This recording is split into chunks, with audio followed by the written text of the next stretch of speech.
Long after the Watchers descended from heaven and shared their forbidden knowledge with humanity, the earth began to groan under the weight of corruption. What once appeared as wisdom quickly became excess.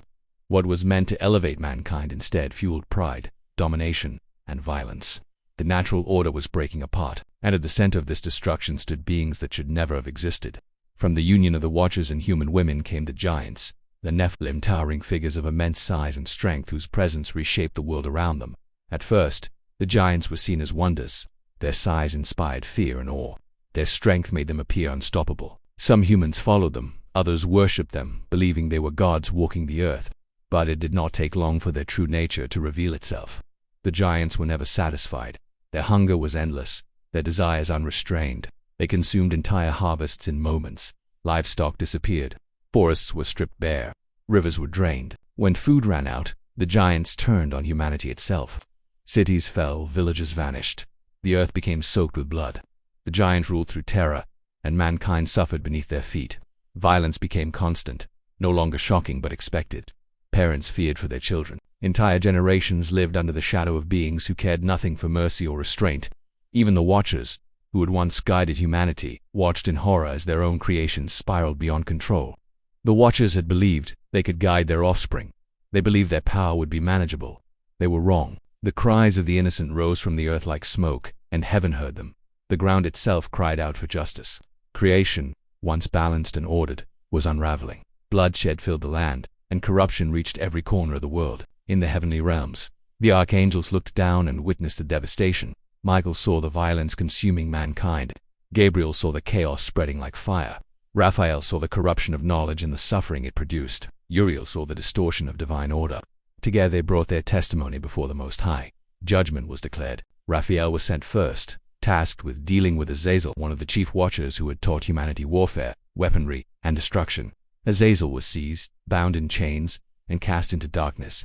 He was buried beneath jagged stones in a desolate place, sealed away so his influence could no longer corrupt mankind.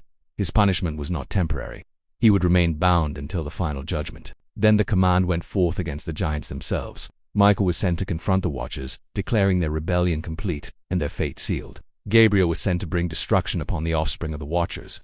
The giants were driven into chaos.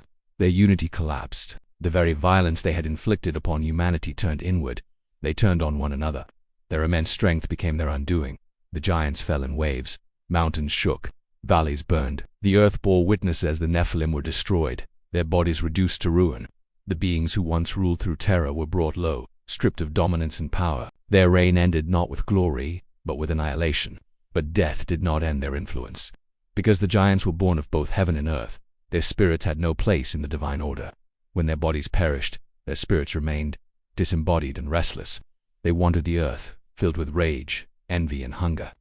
These spirits sought to influence, to torment, to corrupt. According to the book of Enoch, these wandering spirits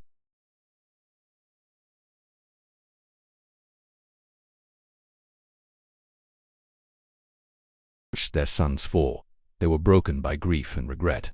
Realizing the weight of their rebellion, they pleaded for mercy. They turned to Enoch, the one man who had walked in heaven and earth, and begged him to carry their plea before God. They hoped judgment could be reversed, but judgment had already been spoken.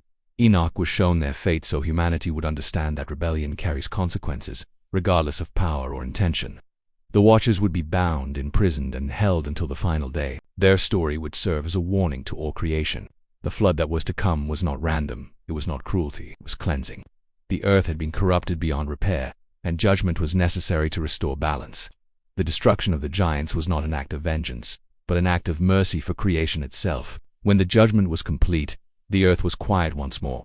The giants were gone. The Watchers were bound. The spirits roamed unseen. Humanity remained, carrying the memory of what happens when divine boundaries are crossed. The story of the giant is not merely ancient history, it is a warning written into the foundation of the world. Power without obedience leads to destruction. Knowledge without wisdom corrupts absolutely, and rebellion against divine order always demands a price. The giants fell, the Watchers were imprisoned, the spirits remained, and humanity was left to choose a different path. The question that echoes through time is not about the giants, it is about us. If rebellion once corrupted heaven and earth, what happens when mankind repeats the same mistake? Because judgment does not begin with destruction, it begins with warning.